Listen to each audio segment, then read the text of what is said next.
Hi, my name is Danny. This is my second video, and I'm a Zepbound vial user. And I've been under Zepbound for a year. I've lost 45 pounds, and I'm trying to get the $50 per month CMS program where it will, I'll convert over to the quick pen versus the vials. So in this video, I'm going to go over the part where we qualify for the program, but we need to go see our doctor, have it documented correctly, and some things that you may need to know and you may not need to give your doctor and the pharmacy, and know how you're going to status this along the way, because it means $450 a month, at least to most of us. So it's better to do the best job we can and not waste doctors' time, and make sure we get things on time and get in the queue properly. So that's what this video is all about. So I'm going to give you an overview right now of what's going to be happening. So what we're going to be doing is we're going to be giving the doctor and give the doctor this CMS document and the pharmacy these documents. And the doctor is going to write a prescription for us for the drugs that we're going to be taking. For instance, they can't write the prescription for Zepbound vials because it doesn't qualify. So they're going to have to change your prescription to the pen version.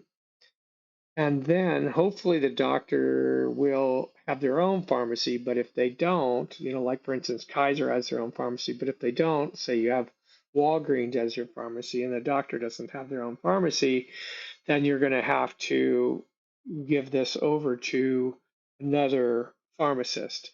So the pharmacy document is something that you're going to be needing. So it's a two-part denial system. The first part is the pharmacist is going to take that prescription and give it to the Part D medical provider, and that will be denied based on because the coverage it's not covered. That's the whole reason for the Bridge program that the CMS has started. And then once that there is proof that we've been denied in Part D, then the pharmacist can pass things on to a bridge with a specific coding. And that coding will again be prior authorization will be denied by the bridge.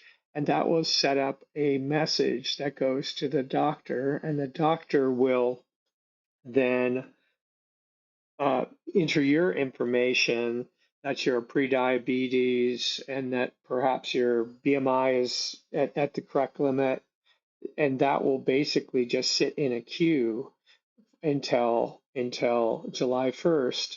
And then on July 1st, the doctor can release that.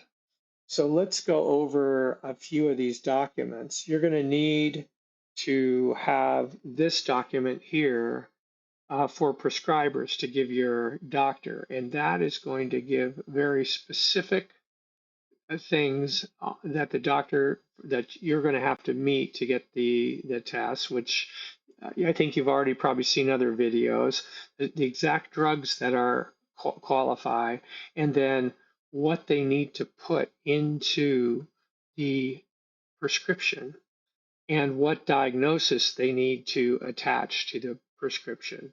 So that is the first thing. And then there's another document that is targeted for the pharmacies. And some of this goes together a bit, but the pharmacist should have this too, because it documents the flow of everything. So let's go into the guide that I think you're going to probably need to do. Now, I'm not an expert on this. This is just the research I've done. So things could change, and then you should probably just look at the comments to see what has changed. But this is as of July 15th and my interpretation of how things should roll.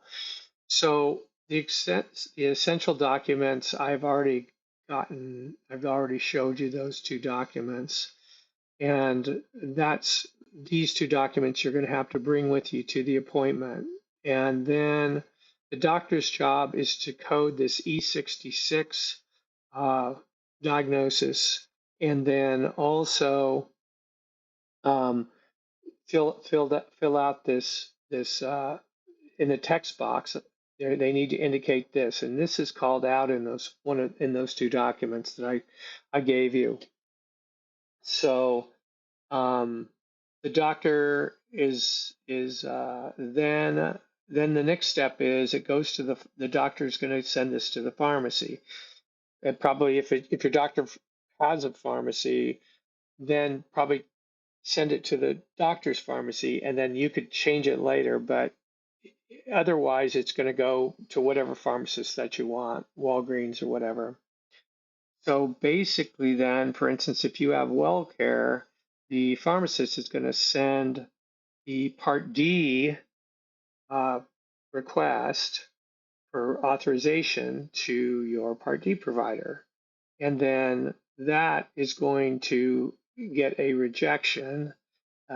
It's going to get a rejection because that plan doesn't cover weight loss.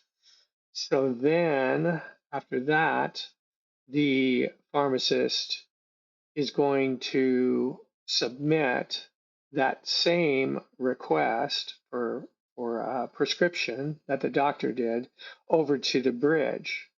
And the bridge is going to then give them back a status that it's denied because they're going to need a doctor authorization. So basically then the the doctor will get a document that in their electronic inbox it'll say you're going to have to fill out, some more details about this patient. Are they pre-diabetic? What's their A1C levels? What was their BMI when you first saw them? And they're going to document all that and queue it up. So as far as as a patient, just so you make sure everything is going as it should, here's a sheet that I recommend perhaps that you consider. So day one, you're going to go to the doctor. They're going to make sure that they do this diagnosis. So basically, then also they're going to code into the prescription that diagnosis, and then that they need to put this phrase into the notes on the prescription. Then after that, uh, in a couple of days, you should be the pharmacist should have a status back from the uh, from entering things into the Part D, and they should have had a deny from the Part D authorization. And you need to make sure if the pharmacist went on and contacted the bridge after they got this Part D denial. And so you need to confirm that they actually did this second step, because the pharmacy has two steps, step A and step B. And the CMS bridge is step B, because that's going to set up until they do this step B portion. The bridge will not send the proper information to the doctor. So once the pharmacy says they've done this, then you can call the doctor, and you basically say, hey, did you get that? Are you going to fill it out? Did you get it and you fill it out? And then on July 1st, then the doctor should have queued that and sent that off to the bridge. So that is the total thing the way that I see it now, what needs to happen and when. And I hope that this video has been helpful to you. If it has, then please click like the video. It'll give me motivation to spend more time on it. So far, I've been a victim of having the pharmacy part break down, and so I've gotten pharmacy situations where they basically submitted uh, the prescription as sleep apnea when it needed to be coded as this E66 code. And so that's all messed up now. And then my doctor didn't put the text message in correctly. So here are the two documents that you need to bring, and here's the links to them.